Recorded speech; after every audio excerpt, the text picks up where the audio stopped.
I've been really reluctant to put this video out because I was so bitter after everything that went down. And if you watched my part 1 on the Rover Aero, you'll understand when I physically could not sit down and make this video for 2 months. Jump right into it. Like I said, if you watch my part 1, it'll sum up a lot of my frustration leading into getting the Bote Rover hard shell.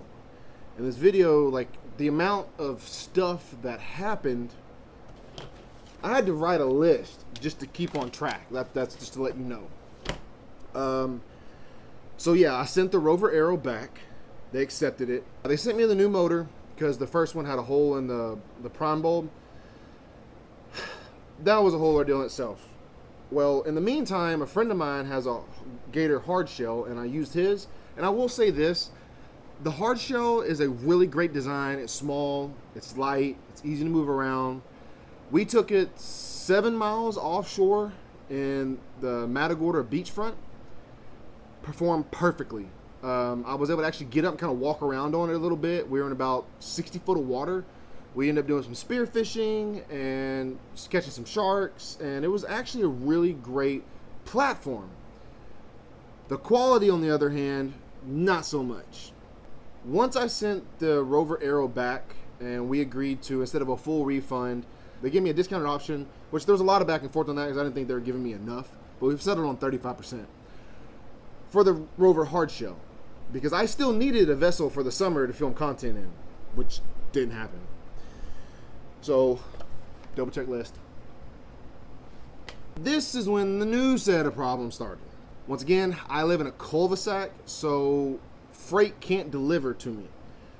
The driver calls, I have to figure out where we can park, so pick it up, and when they deliver this thing, they don't tell you they're delivering it on a 17-foot pallet, and it is completely covered in cardboard. But now if you read the delivery instructions, which it states very clearly several times, once you put that vehicle, once you put the Rover in your vehicle, or you accept it, they tell you to open it up and not sign off on it until you've inspected it, and then you can let the freight driver know to leave. I didn't have that luxury because I'm in a cul-de-sac. I had to meet this guy in a parking lot. I took another buddy of mine over there to help me get it in there, and I can't take apart all of this cardboard in the parking lot. Like, it's just not feasible. Like, it would have took me hours, and then what am I to do with all of it? There was that hurdle. But you know what? I had it, my buddy's truck, we took it. I'll work the details out later. Finding a trailer for it in Houston, for some reason, everybody started buying up trailers this summer. So after a lot of thought, I ended up having to go to Harbor Freight, and I was gonna build one out from their little utility. That's actually what I've done right here with the trailer these kayaks are on. And I'm a very meticulous person. I like things being done right.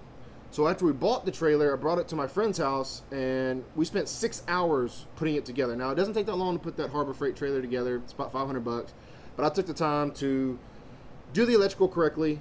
I've waterproofed everything with electrical. I waterproofed everything with shrink wrap, and then on top of it, liquid tape. Like I said, I fish saltwater. I've got to be like extra with everything.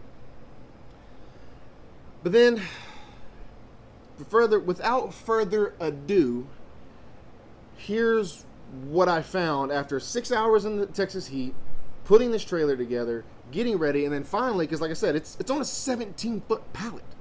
17 feet. Here's what I found when I opened the pallet. This is ridiculous. So you can see the paint has dripped right there. It's not even smooth. Where was this side? This side's got some scratches around the edges here. You can see it's just, you can kind of see where they didn't really smooth it out when they were building it. Then as we take a walk around the back, you can see the build line here. This, no gloss paint. No, it's smooth. Even worse, if you come around this side, like that's very prominent hole. No gloss here. Yeah, the paint's not even finished. Come up to the side, you can see bubbling here. You really see the bubble here. I'm really not sure what's going on with that.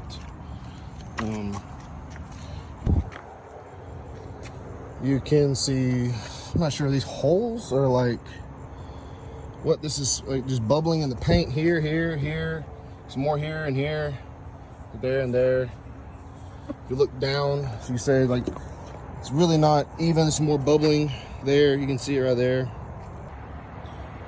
I have spent 6 hours today between getting the phone call for freight, coming to make sure that I'm available to pick it up, having the issue with non-delivery, finding a trailer for it, building out and putting a trailer together that would actually hold this thing, which took me 3 hours, and just to fully get it open and see that there's a build line, there's holes, there's non-finished areas, like no gloss, like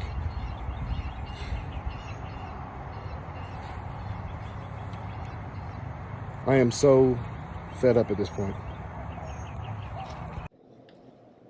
So yeah, I had to contact them about these issues, and of course got a little pushback because I already accepted delivery, but those rules didn't apply to me because I wasn't able to accept delivery at my home. I had to accept it in a parking lot.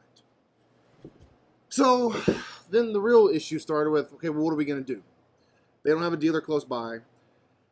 They said, well, bring it to a repair shop, we'll pay to have it fixed. And I'm like, you know how much time this is going to take? This is already taking up a ton of my time already, dealing with all of these issues, a whole month that I wasn't able to really shoot a lot of content that I was expecting to. Tried to get a repair quote, but because they use an epoxy outside, it's not a fiberglass. I went to 3 different places for fiberglass. They're booked up till December. One place took a look at it, said we don't do fiberglass. Then I had to take it to an auto repair place, and then I never even got a quote back from them. Lots of time wasted with that. Note check. So a little bit more back and forth. I said, I don't want it. I want you to take it back. Take it. Sure, Andrew, no problem. We'll get this figured out, whatever. It was a little bit more back and forth than that. So first option, they're going to come by and pick it up. Residential pickup, freight, obviously living in a cul-de-sac doesn't work. Get a phone call from the driver saying, oh, this is residential pickup. We don't do residential pickup. After I'd already sat home for 6 hours because it was scheduled to be picked up that day. Full day wasted. Next, okay, I'm sorry, bring it to the freight place. They'll accept it there and we'll be done with this. Drove all the way across Houston, waste another half of my day, get there. They won't accept it if it's not fully contained on a pallet and doesn't extend over the edges. More time wasted. Like, the service department can't figure out that, like, there's certain things that have to be done for you to ship something. I just don't get it. I forgot to mention, upon also we're trying to return the Gatorshell, I asked to speak to management. I emailed management specifically. I called several times, asked for management specifically. Then I got the email which said this: cut it up in a bunch of pieces and take a picture and we'll send you your refund. But we're not going to refund you for a completely defective product. So they wanted me to take my time to cut it up, put it in a dumpster, which that's a lot of trash, by the way. I split the pallet and the cardboard around the thing in 3 different trash cans. That was going to be another half a day to a day wasted, and then the trash pickup on top of it. It was insane. Like, are you kidding me? Finally, they get somebody to pick it up. They finally get a freight company to let me drop it off and accept it, not on a pallet. They'll take it, whatever. I don't care. I'm washing my hands. I'm done with it. Of course, they don't refund me for the motor. They don't refund me for the other accessories I bought because I financed them their mind. That's not really what was messed up. Then, come to find out, I'm still waiting on the title for the motor, which I don't have, and I've had the motor over a month. Couple more emails back and forth. They send it to the wrong address. I finally get my freaking title, and I'm able to sell the motor, sell the parts off. Like, this is obviously a very rushed version because, like I said, I was at my ending point. Like, I can't believe like this the amount of absurdity, the amount of time loss. Bote has created a product that is made in China. The reason that I found so many defects is because they tell me that they don't inspect them when they get to the warehouse there in Florida because they don't have the equipment to wrap it back up. So whatever QC that they're paying for overseas, which keep in mind, I have made my own brand. I have made my own brand overseas, and I pay for 100% QC. They send me pictures of any defects, and I go from there. It's $300 for a full QC on 400 t-shirts that have to be folded and put back up. You can't tell me somebody can't walk around for 150 bucks and make sure you have 100% QC before they put it on a shipment? Get real. Like I said, this is a rush video because I didn't even want to make it in the first place, but I had so many people asking me about it. The company does not care about their consumers. They don't. They don't compare. They just don't care about the people buying their products. These are not products meant for long term. They're very flashy. They've done really good with their marketing. But I do not, and repeat, do not recommend anybody to buy a product made from Bote.